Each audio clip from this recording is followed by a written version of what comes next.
I'm Adam Riley. Tonight on Greater Boston, is chanting from the river to the sea anti-Semitic? That depends on who you ask. Fox's Abdullah Fayyad and U of Chicago professor Robert Pape join me to dig into the messaging against and for Israel's attacks on Palestinians in Gaza. Plus, a new report from the American Association for Cancer Research finds there's still a long way to go to close racial disparity gaps in cancer treatment. Since protesters first began calling out Israel's attacks on Gaza after the brutal Hamas terror attacks on October 7th, there's been a lot of debate and outrage over some of the language they've been using. 8 seconds.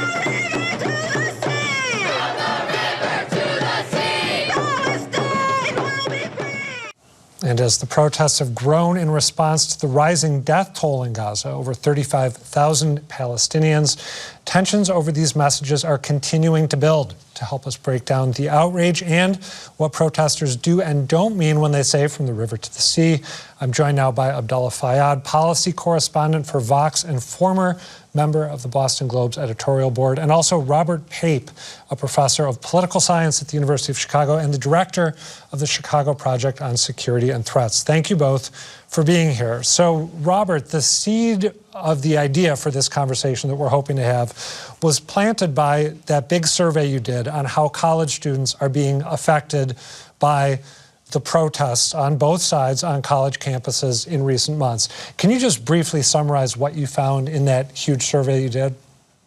So we did a large survey published just about a month before this most recent escalation, over 5,000 college students from over 600 institutions. And we discovered there's a tragic misunderstanding. And this is something that we can do something about without suppressing speech, without suppressing protests, and it will do a lot to calm campus fears. What's that tragic misunderstanding? We asked people not to name the river and the sea. We did that too, but we asked more importantly, what do they think that phrase means? And it turns out that about a quarter of the students think that phrase means genocide and expulsion of Israeli Jews. But that, for Jewish students, is 66%. Of those students think it means the genocide and expulsion of Israeli Jews, but only 14% of Muslim students think that phrase means that. In fact, most Muslim students think it means a two-state solution. So what that means is that if we can distribute that knowledge, if we can show people that there are different intents, different messages coming from the same words, this can help us to have some protesters perhaps self-restrain, other protesters explain they really mean the two-state solution. And what this would do is offer a way to calm campus fears by dispelling this tragic misunderstanding that's causing so many to be so fearful on campus. I hear you saying that you envision, based on those findings, possibly some pro-Palestinian protesters adjusting their message, but also possibly some supporters of Israel explaining to people who view the conflict the way they do, no, in fact, this call that we've heard throughout the protest doesn't necessarily mean what you think it does. So it sounds like you're talking about both sides doing a bit of work there. This is a tragic misunderstanding happening on both sides, and that's why this information is so vital to bring to all college campuses. I apologize. I just want to make sure to get Abdullah in here. So Abdullah, I'd like to get your thoughts as someone who's covered the campus protests on whether you have seen the sort of gulfs in understanding or mutual miscomprehension that Robert just mentioned, and also the extent to which you think when it comes to mottos or creeds recited by people who support a given movement, the extent to which they might be held responsible for perceptions on the other side of what they're saying. Yeah, I mean, so one of the issues here is, I would say, not just what Robert says, though I think that's a big part of the story, is a fundamental misunderstanding of what these phrases mean. But I think it goes beyond just misunderstanding.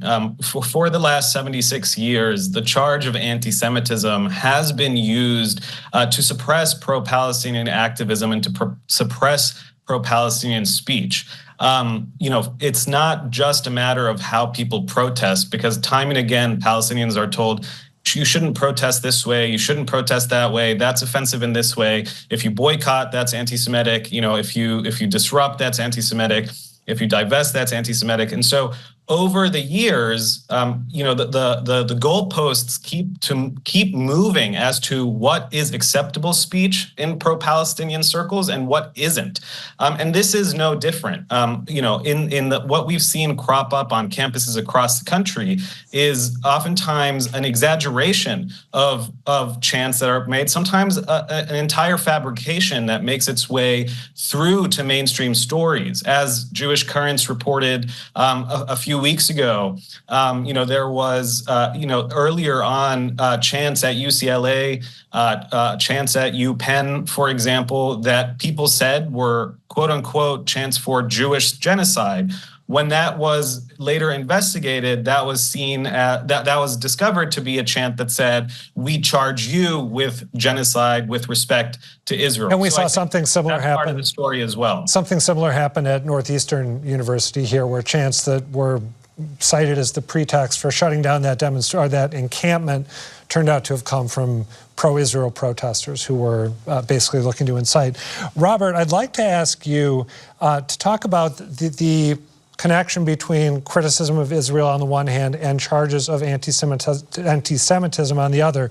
Before I do that, I want to note that you have offered a pretty, to my mind, damning assessment of what Israel has been doing in Gaza. You called it, speaking with the Associated Press, one of the most intense civilian punishment campaigns in history.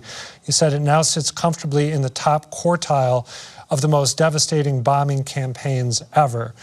So I put that out there as context because I also want to note that as you have looked into what constitutes anti-Semitism or anti-Semitic speech or acts, am I correct that you include criticism of Israel in that broader umbrella of what can be taken as anti-Semitism? Yes, let me just make two quick points. Number one, you're quite right that I've written pieces. In fact, I've written the earliest pieces explaining why Israel's strategy in Gaza was doomed to fail to destroy Hamas. So not just the piece you quoted, but even a piece a month before that. So I've not just been part of a crowd, I've been a leader in explaining that. And that's something that comes from the fact that I have been studying political violence for 30 years. So I'm not a professor that's come to the issue of political violence lately. I've been doing this for 30 years, and that's why I'm also focusing now on what's happening on college campuses. But now to directly answer your question about, yes, we measured anti-Semitism 3 different ways. So we measure it the way the ADL measures it, with support for anti-Jewish tropes, that is anti-Semitism meaning prejudice for Jews as a people.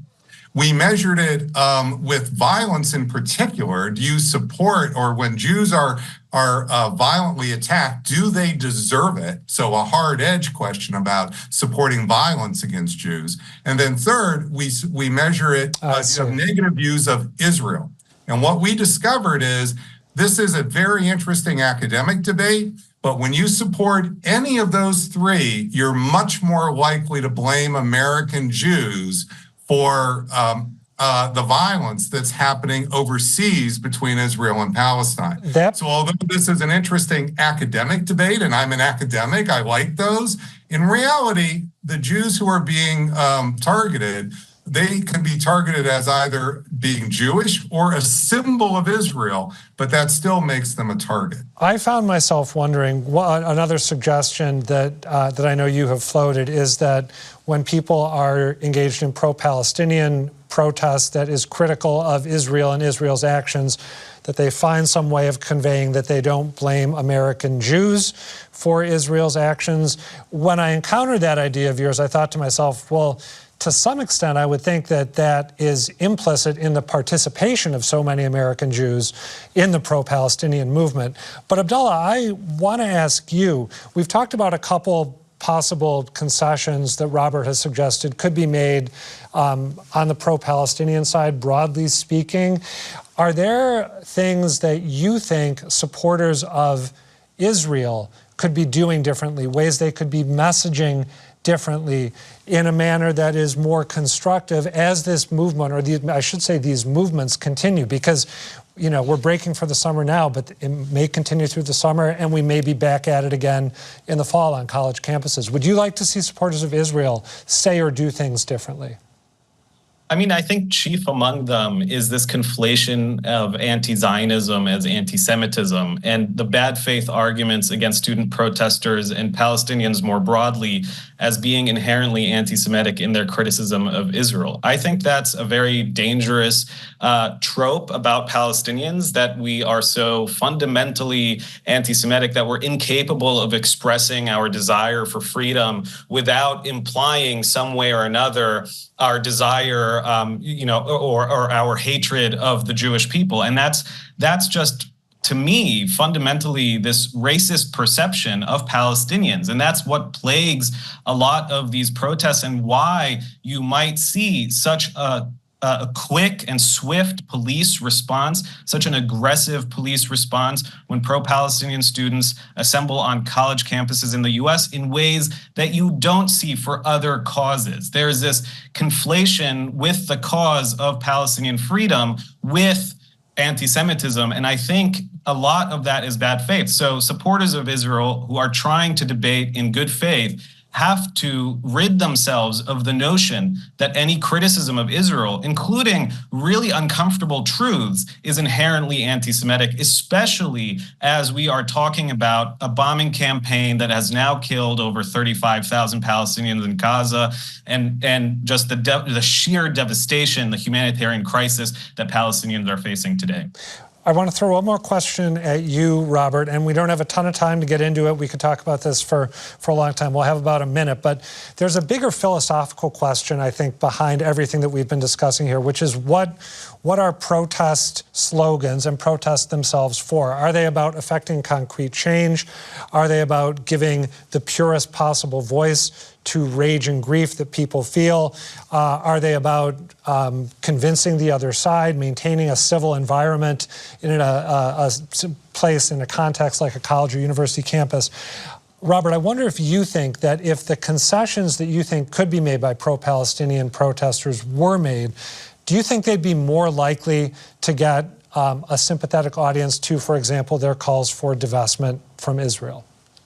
I do. I actually think that's right. So I think what's happening right now is that the protesters are actually not being that successful. Even the biggest concessions are teeny tiny concessions that you're seeing, and we're not seeing a single university make a major divestment of any kind. Not yet, And I think that a part of the reason is it splits the movement, so that what you see is the pro-Palestinian, in our surveys, we see that the part of the pro-Palestinian protesters, only a tiny fraction actually support Hamas, yet it's easy to paint them all as pro-Hamas. To your point, Abdullah. This is the exact point he's making. But the real solution here is not suppressing speech. It's actually giving more informed future speech with research like the kind we're doing. So notice that what Abdullah said is everybody's making these assumptions. Our research isn't making assumptions. We have highly granular data, and this is very important, and we're having a great conversation right now about it. If we could have this conversation happening more widely around the country, this would be beginning a process of calm that could not end everything with this, but it could start a calming process overall. This is just a hunch. I think Abdullah may have been talking about those of us in the media, broadly speaking, when it comes to making assumptions. Abdullah, am I right there? I mean, the one thing that I would say here is, and that I would add, is that when I talk about kind of bad faith charges of anti-Semitism about pro-Palestinians, I would just ask us, especially, yes, in the media, to ask ourselves why we don't respond to real charges of anti-Semitism against Donald Trump in how he talks about American Jews when he supports Israel and says if they don't vote for him, that The dual loyalty trope. Yep. stupid or whatever it is. Great question. And those don't even register as a blip on some publications' radar to make it to the front page in the same way that what a random student on a college campus may have said here or there. And so I really think we should rethink our priorities when we talk about really dangerous bigotry, whoever it's directed at.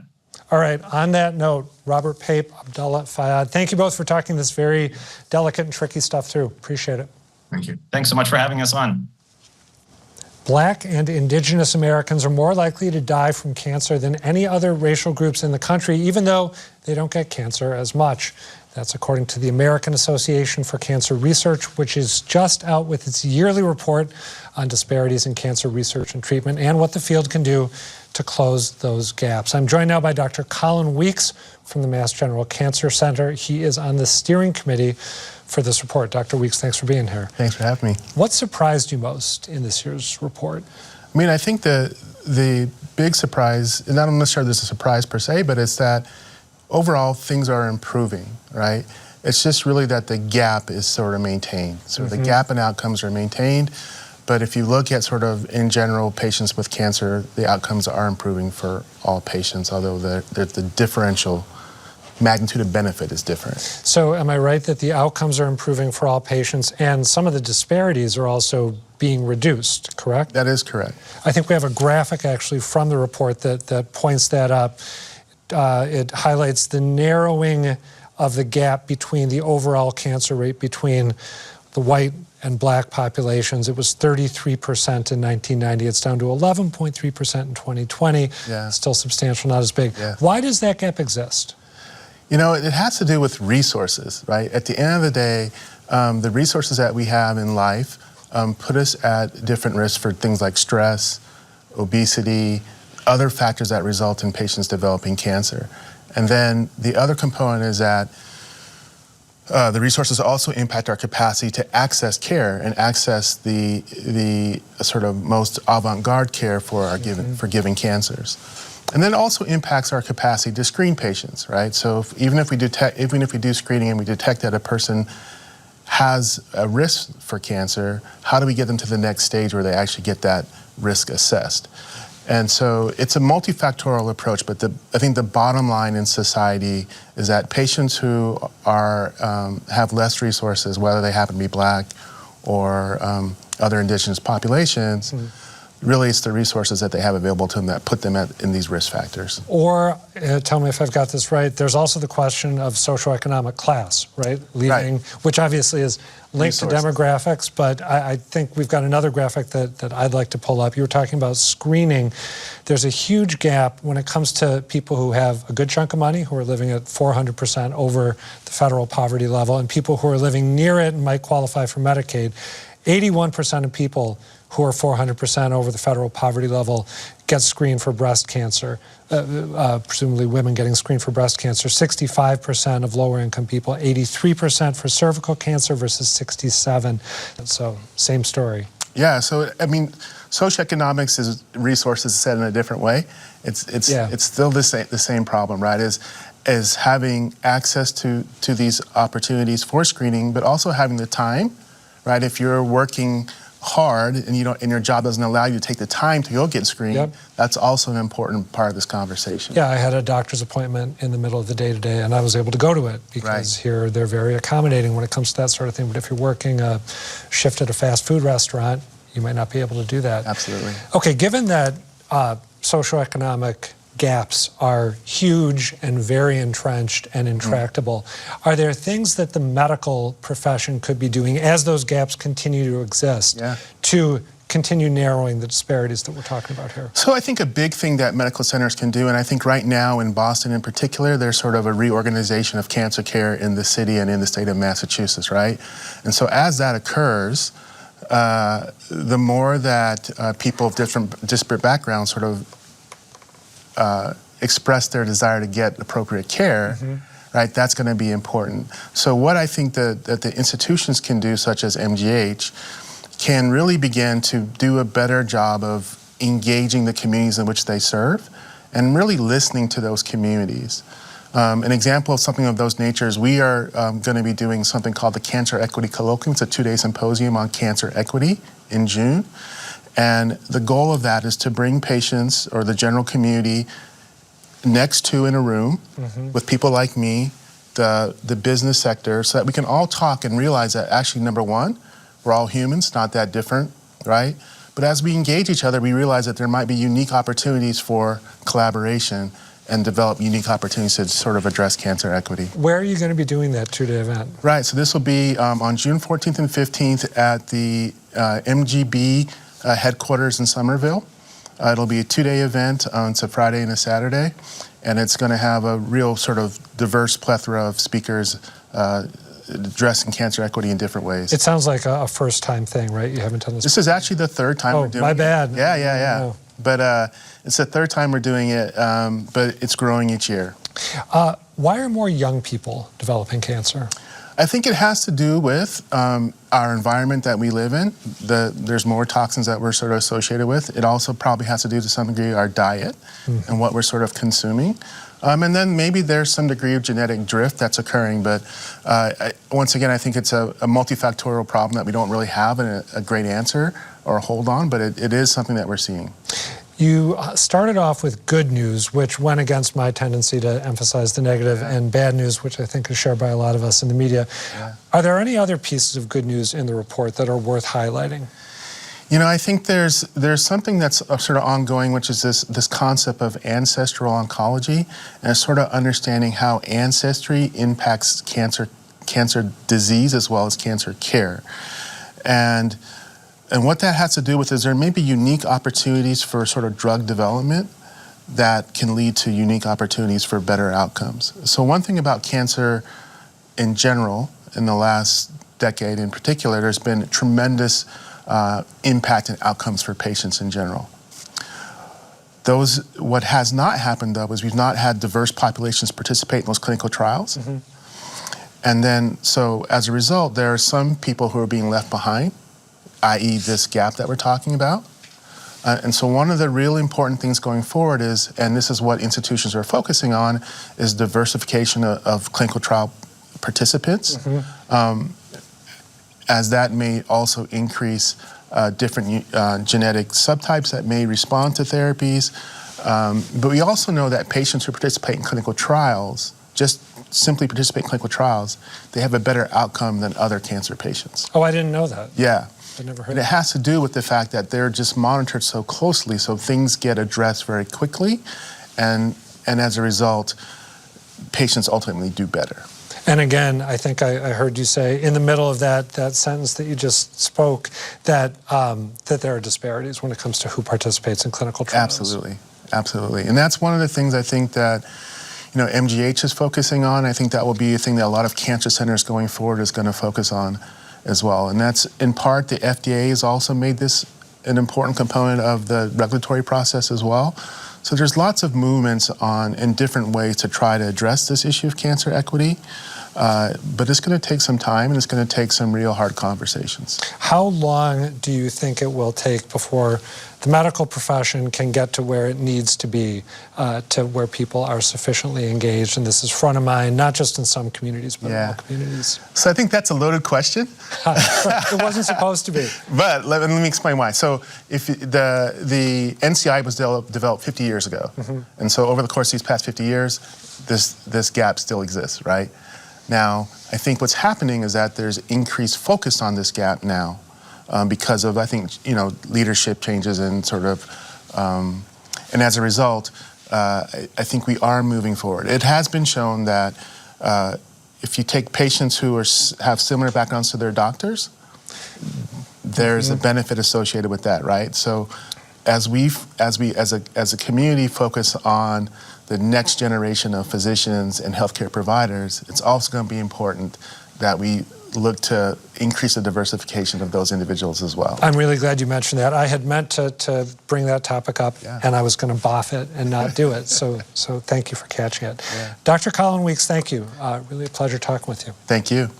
That is it for tonight, but do come back tomorrow for Talking Politics. I'll talk with longtime journalist and New York Times columnist Nick Kristof about his new memoir, Chasing Hope, A Reporter's Life, and how his past reporting informs how he writes today about conflicts in Sudan, Gaza, and more. That and more tomorrow at 7. Thanks for watching, and good night.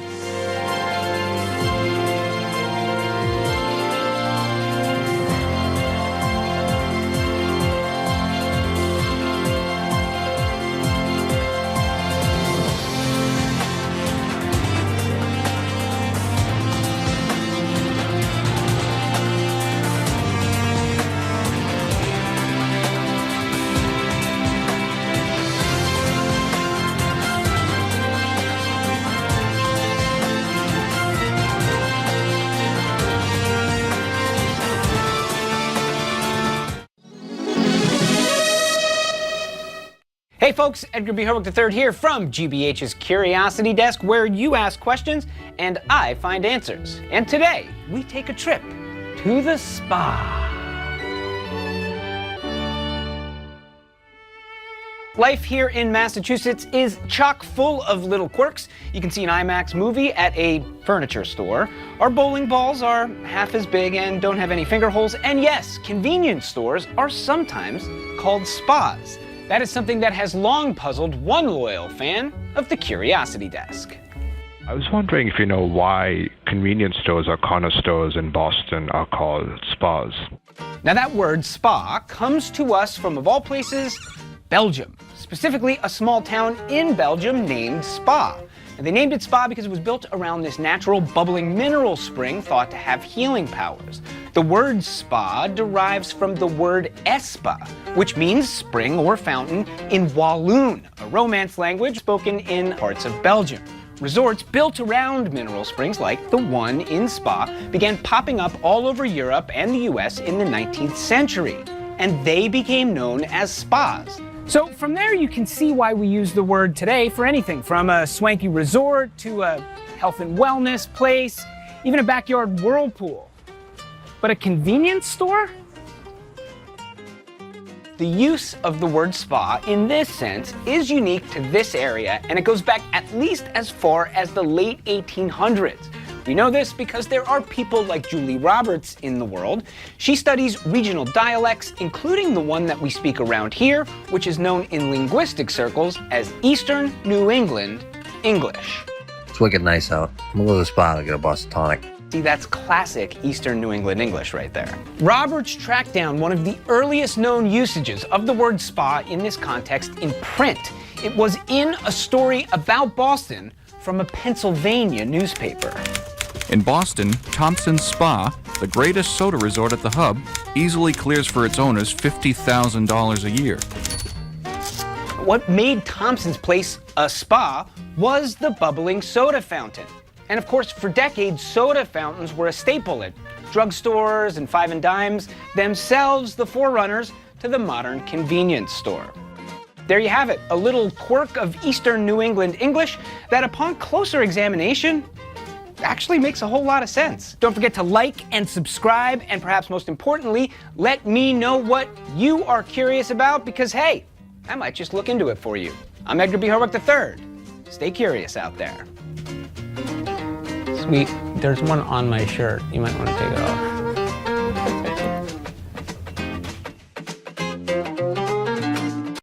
On